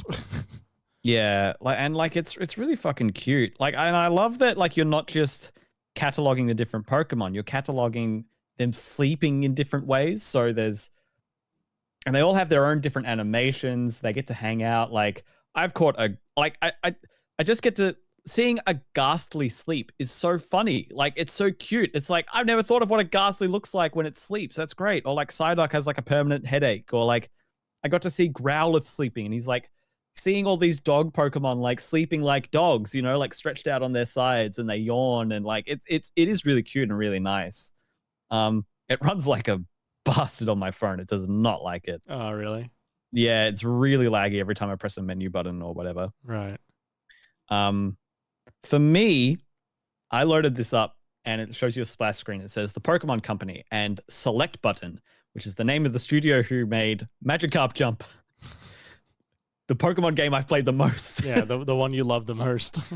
And I could see a lot of their idle game influences in here. The diamonds is literally the same currency that they used for premium currency there. But also the way it's like, you know, Magikarp Jump was like you get your Magikarp up to a certain maximum, you run them through the tournament, and after they reach their maximum, they retire from like the sport. And then you have to start with a new Magikarp with an intrinsic bonus that you earn for having completed one Magikarp's run. And you get that same thing here with the Snorlax. You go through each week, the Snorlax gets up to a certain size, and then you go through again, but now that area has a bonus. Like, I do like the way they have all of those different things in there as someone who is familiar with those systems from the other game. That said, I do not think it is particularly neat. I don't mind that, though, because what it means is I can't play it like Magikarp Jump. This game just isn't really built for it. I think like they've built this game in a way that sort of encourages me to not care as much. I like checking in 3 or 4 times a day, grabbing all of the ingredients that the Pokemon have gathered over the time, cooking a meal if it's time, giving that to Snorlax, and then being like, nothing else to do, close my phone. Like, I really like that it's that simple. And even at the end of the day, it's like, okay, get the berries, everyone's tired, I'm ready to go to sleep. That it has to, that the screen has to be on the whole time sucks. Yeah. That they recommend that you keep it plugged in sucks. I did try it one night when it was fully charged before I went to bed, and that lasted. Okay. But that means I have to plug it in before I go to bed, and I would just prefer to only have to plug my phone in when it gets low on battery at the time, and that's a me thing. But I do really appreciate it, and it has gotten me to bed slightly earlier a number of times this week, which is something I struggle with. I struggle with sleep. I struggle with getting myself to bed and getting enough sleep and then getting up on time. It's a whole time management sinkhole that I live in. Yeah. And having something to just gently nudge me that's a little bit fun, that's quite nice, and gives me even some small artifice of motivation to keep going. Like, it's all fake. It's all bullshit. It's all just like 2D images of Pokemon who I've been looking at for the past 25 years of my life. Yeah. But you know, that's enough sometimes, and yeah. I'm glad it has been enough. I think the most valuable thing for me for what this means for me as a sleep tracking app itself, and I mean, I could get this from any sleep tracking app, but getting to the end of the week or even the end of the work week and seeing my average amount of hours slept per night, I think is going to be a real motivator for me, because it's so easy to be like, oh, well, I had a bad night last night, but I can make it better. And then just roll on day after day and sort of like kid yourself that you get enough sleep when you really don't. Like, I got less than 7 hours of sleep on average this week. And that's bad. I need more sleep I know I need more sleep than that. I know I run bad on only 7.5 hours sleep a night. So like that's actually going to be a real motivating factor for me. And I'm glad there has been something that has prompted me to do that. Would I maybe have been able to do this earlier with an app that's been out for 5 years? Yes, almost definitely. Or maybe if I bought a Fitbit for like $150 or something, but like they always fall apart. So I don't want to do that. You know, like there's so many ways that maybe I could have done this earlier, or maybe I could have done this better, or maybe I could do it better today than this. But I like that there's something here that is like going to get me in regardless of that. I think that there's not enough here that I think will keep me going. Mm-hmm. Only because like I get more information out of another sleeping, and I know this is not like a medical app. Yeah. What kind of information are you missing that you would go to another app for? Like trends and you know a loose concept of the idea of sleep debt, because I know that sleep debt is not a real thing, but there is, you know, like if you go to sleep and you only get 3 hours sleep, like the concept is that if you get 4 additional hours of sleep the next night, then you'll be back to normal, which is not really how that works. But there is, you know, catching up on sleep is a thing that can work to an extent. But also things like I know this app does the, like, you know, you can play audio clips of you being very loud in the middle of the night. But that is fun, because it's almost always my cat or the covers moving. Yeah. But then sometimes it's me sleep talking and I get to hear it. Yeah, well, and that's the thing, right? Like on other apps, I get better versions of that where like it can detect what I'm doing. It detects when I'm struggling to sleep or when I'm acting restless, because it knows that, like, hey, like the phone moved, and like if it's on my mattress, hey, like the phone moved, you got louder, and things were shuffling around a lot. Like it can figure that out.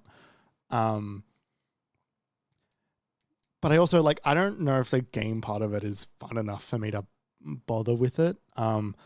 It often likes to, like, if I log in, it likes to go through its entire thing, when sometimes I literally just want to log in to say, give me more sleep. But then when I don't bother engaging with it for like a day, but I want to continue to keep up the sleep stuff, and then at some point I'll come back to it, it'll like threaten me by saying like, hey, like, you better collect your rewards, otherwise they'll disappear or whatever. And I'm like, but I don't want to do this right now. Like, I want to, like, let me collect 3 sleeps worth of rewards after 3 days.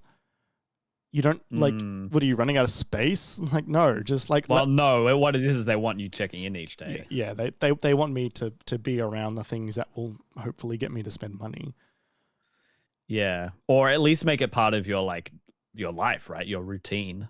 Yeah, in the hope that I will spend money. Yeah, I mean, I guess that is the end goal. But I mean, even if you make it just part of your routine and then you tell people about it, like that can even be a part of their goal. Yeah. Yeah, it's funny. It starts with like a note for minors. It is not allowed for you to buy things. Get permission from your parents or make purchases together. It's like, you know what? I think the idea of kids going to sleep with this app is cute for the game aspect and terrible for the everything else aspect. Right. Like, I don't really think, unless like you're dealing with some medical issue or behavioral issue or something like that, I don't really think a kid needs to be tracking their sleep. Yeah, look, it I depends. don't think that data would have done me any good as a kid. I think I would have become neurotic about it. I used to as a kid. I used to have sleep apps when I was a kid, and I found it useful. Because I like what it would. Are we talking like 8, 10? No, talking like teen. That's fine. Like 13 plus whatever. Like kids, like, you know, like primary school kids. It can teach healthy patterns, like, you know, like, hey, you had a worse night's sleep on this night when you only got 4 hours and you got 6 hours on this one. It's important to get 6 hours or whatever. But I think, yeah, like, it's not enough. I think it needs to teach you, like, if they want to do that for kids, then they should teach kids what to do. In a genuine, like, tutorialistic way of, like... Yeah, I mean, they do have good sleep tips. They only pop up when you're cooking. And, like, I'm cooking at that point in time. So they don't, like, register. But, like, I don't want to see them when I'm going to sleep. But, like, it's not a sleep app. It's a game. But it's not a game. It's a sleep app. Yeah. Yeah. And I think it just kind of does both of those not great. Yeah, I think that's fair enough.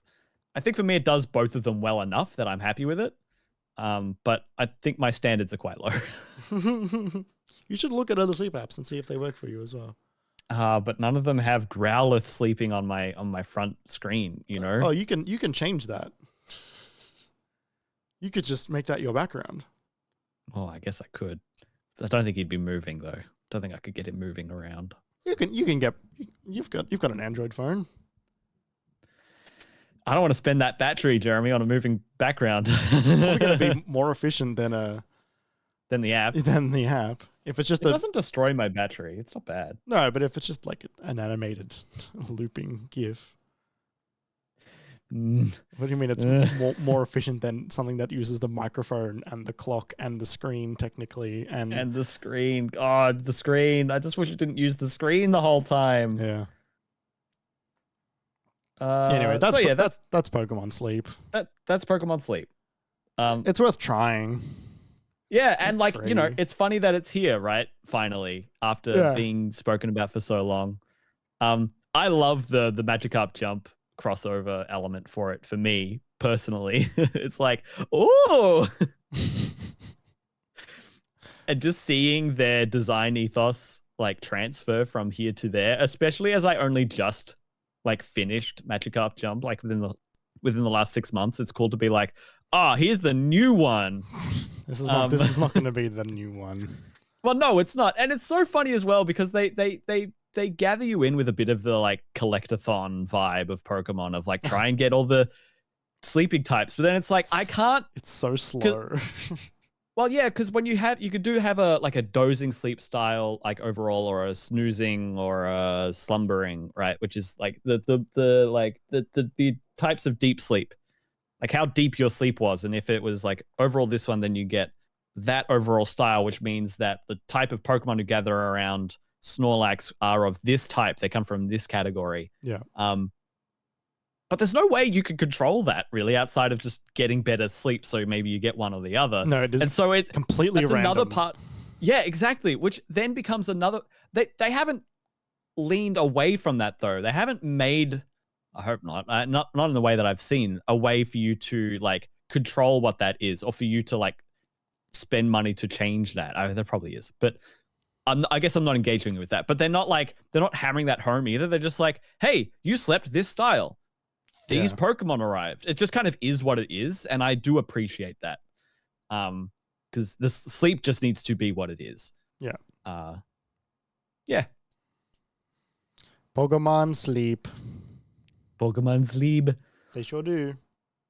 So yeah, that's Pokemon Sleep. And then I just want to wrap up today with a brief discussion about my feelings having finished 24 hours ago. I finished Final Fantasy 16. Jeremy, today I was going through some of my footage, and if you remember, I had about 10 hours of gameplay done on an early access build of the game, but then I had to give up my access. So, but my point being, I saw today the first bit of footage I recorded for that game of me starting it, which was on the 7th of June. So I started playing this game more than 1.5 months ago. Yeah. For the first time, and then I had to replay it when it came out a month ago. My total hours played on this, having finished the game close to 100% for the first playthrough, is at 70 hours, and I think that includes the hours I put in previously, but I honestly can't say for sure, and it may actually just be the one save file. It's a lot of game when you do all the stuff. Yeah. It's Final Fantasy. It is Final Fantasy. It's different Final Fantasy, though. And all the estimates I saw were like, 40 to 60 hours. And then I like pushed above it, and I'm like, oh. I am about to sneeze here, and that will happen at some point. Or maybe I scared it away by bringing it up. But I can't wait for it, and I have to keep talking because I'm doing a podcast. I got to the end of the game, and ultimately I was a bit disappointed by how it ended. At the end, I really bought in at the start. I think they do a great job setting the stage.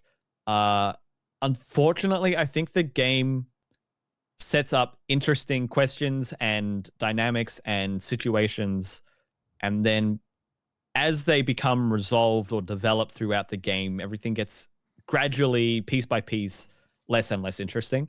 Yeah. Just with how things develop.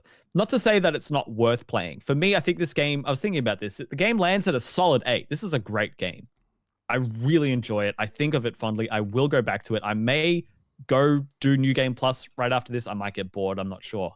But like, I'm not upset with this game. It's not a bad game. Like, I'm glad I played it. It has been so much of my last month, and it's been so fun. I think the combat is exquisite, but that they didn't tie off and like reward me with a feeling of paying off those parts of the plot that they started with that I wanted to see paid off. It had me actively bummed last night. I was messaging Sam. I was like, oh, I finished it. I didn't love the ending. It was this and that, but man, the combat's good. Shame about the ending. And then I was sitting on it, and like I watched the credits and I watched the post credits, and then I got up and I did some washing, and like I washed some clothes and I hung stuff out and was thinking about it. And then I listened to the Kind of Funny review, and I'm thinking about it. And I watched someone else's review. I watched the completionist video on, and I skipped through a bit, and I watched all the old trailers, and I'm thinking about it. And I messaged Sam again. I was like, I think I'm right now in this moment. I think I'm actually actively upset just because I wanted it to be more because of how much I was bought in. Yeah. And something we were talking about in the break, Jeremy, and I said, oh, I better hold on to that for the show. I was talking about how I did, after all of that thinking, about 2 hours of thinking, I couldn't help it, and I loaded up New Game Plus. And they give you the option to skip the prologue, basically the demo section of the game. Oh, that's good. The flashback, up to when you wake up in the battlefield.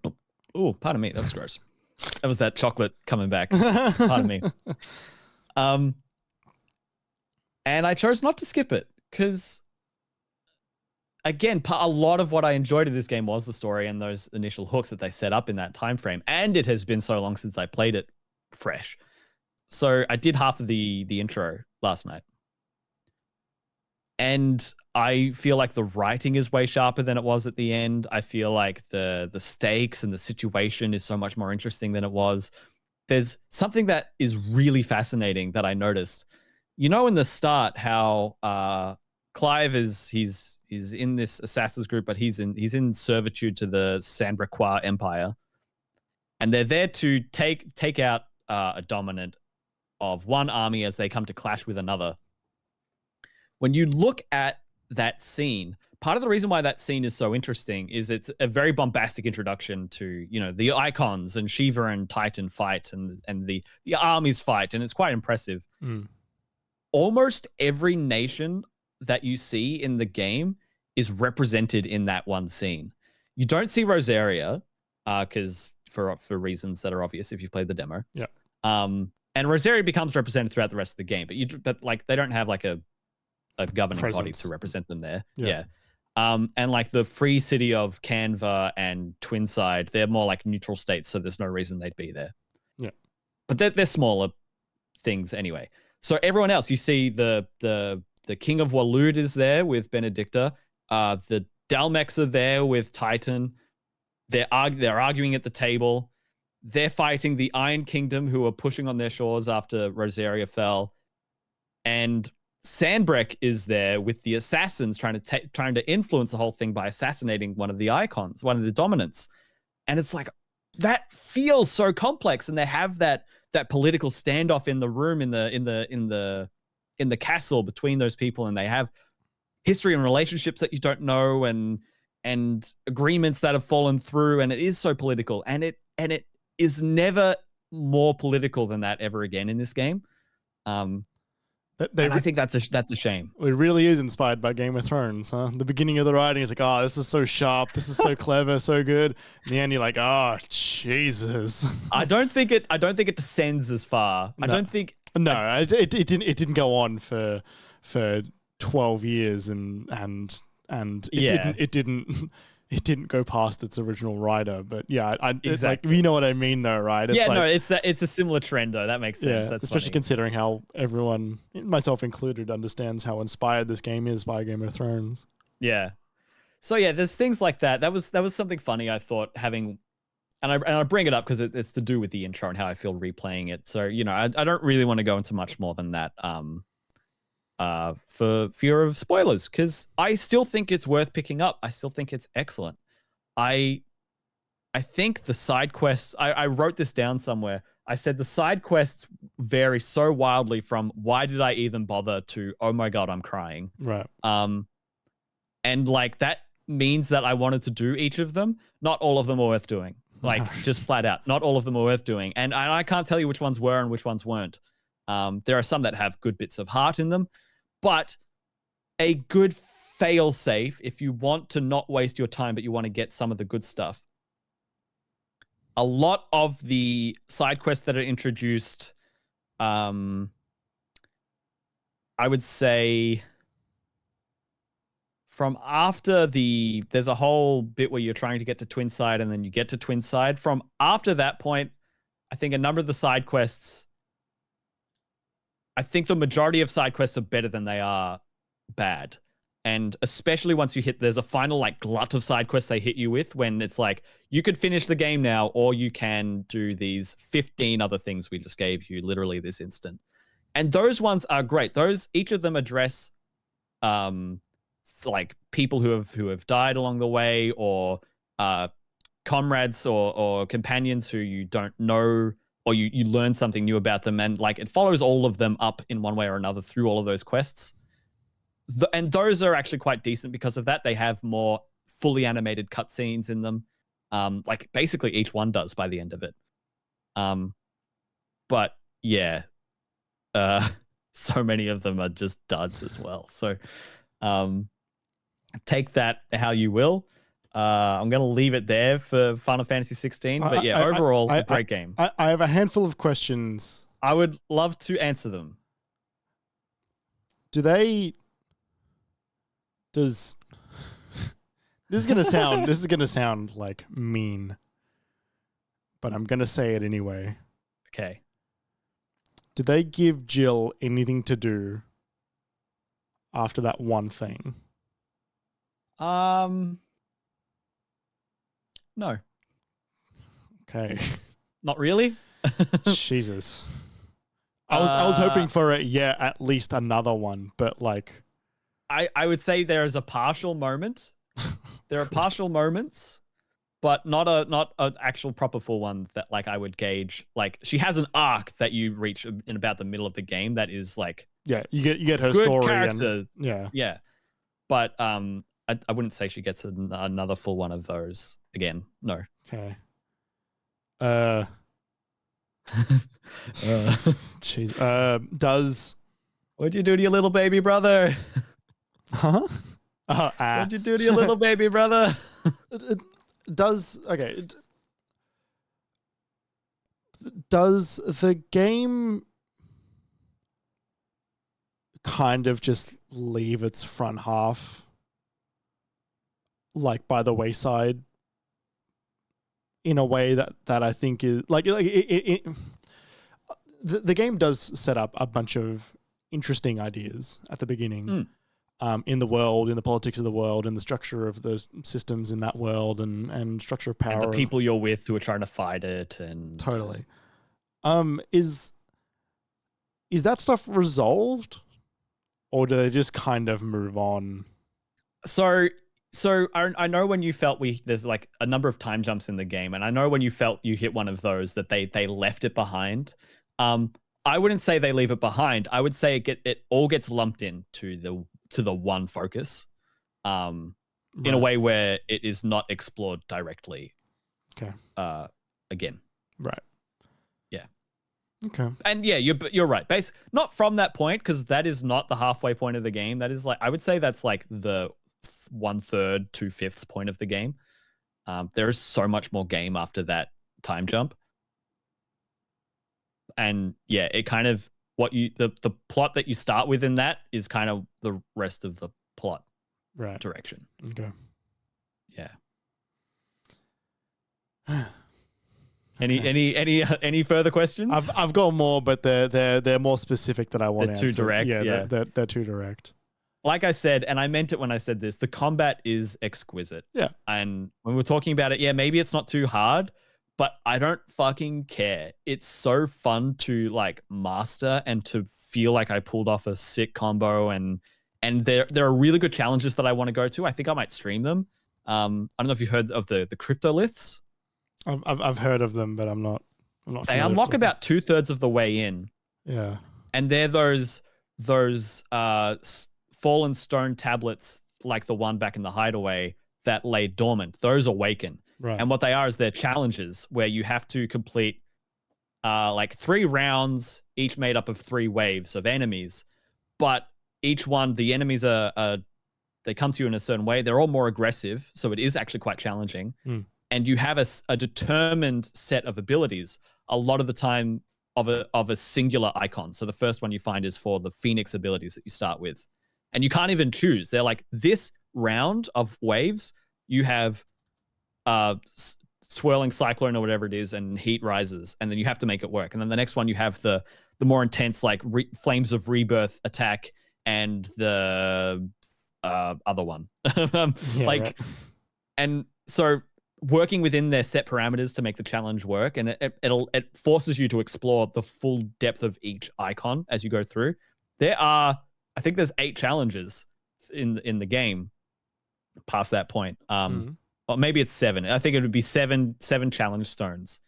And I'm so excited to get to all of those. When I tried it, it was as they unlocked it, like level 35. Right. And I was like, I need to come back a little stronger for this, because I tried it for like an hour, and it's really punishing. When you die, you have to do like all of it again.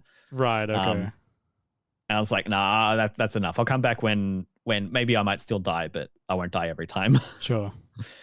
So I'm very excited to get to those and explore more of the combat. And if I do get to New Game Plus, maybe I skip some of the side quests, but I do want to platinum this game. It is good. Yeah.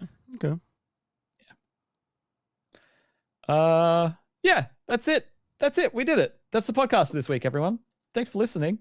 I might, when this podcast goes live, listen back to our discussion at the front of all of our well, the movie discussion was funny, but of all of the startup sounds, I want to listen to them all again. Yeah, thank you so much for joining us, everybody.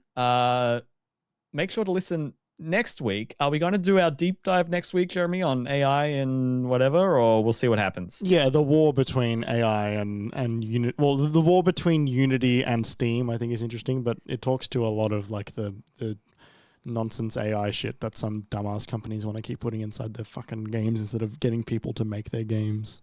Yep, totally. So look forward to that.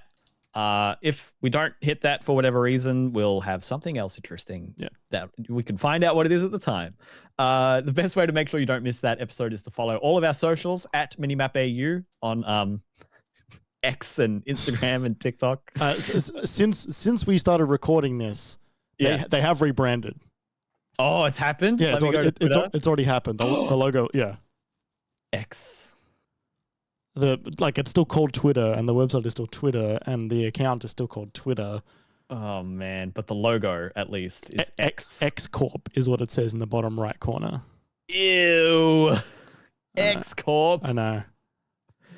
Gross. It's so dumb. Oh man. Anyway, you can follow us individually too. Jeremy, where can they follow you on X Corp? At Obi-Wan Jez everywhere. Everywhere, yeah. I just went on about.twitter.com because I was curious. Yeah. Like it still references Jack. Like it's like there's like the about page on Twitter. Yeah. Has a tweet here from Jack from March of 2018. It's just so not clean. No. It's so bad. Anyway, you can follow me. Honestly, I'm actually really worried about this because like the best place to follow me so far has been Twitter, and that's at KJPalmer_24. I'm going to point people there because I'm going to point people to my other things from there. And the reason I say that is because all of my other things would have different names. But I joined Blue Sky today. Hive and Blue Sky is just KJ Palmer. I think YouTube is KJ Palmer 24. I think that I don't remember all of the different ones. They're different, but yeah, you can find my Twitter at KJ Palmer _24 there. And I'll point you to all the other ones from there. I don't think I'm long for Twitter. Like I might actively deactivate I might deactivate my account or just send a see you never. This is going to be a ghost town for people to find and reference in the future. But like, that's it. Anyway, you can head to minimap.com.au for absolutely everything else Minimap related, including the Mini Disc podcast and our latest articles that we've published. For those of you live with us on Twitch, stick around. We're going to start the post show. For those of you listening later, make sure to give us those positive ratings, those oh so tasty 5-star ratings. It helps out a lot. And consider joining us next week for the live show. If you wanted to help us, if you wanted to support us on Patreon, you can do that by helping us keep the mics and lights on by sending a bit of money our way. That's patreon.com/MiniMapAU. It's $5 Australian. You get 24 hours of early access for the release of the Minimap cast, as well as those extra E3 watch-along shows and recordings of the post show. They all go up there. So yeah, if you want to help us out, some cool things for you there. Thank you so much. Thank you so much for listening. We'll be back in a week as per usual. And stay safe, everybody. We'll see you then.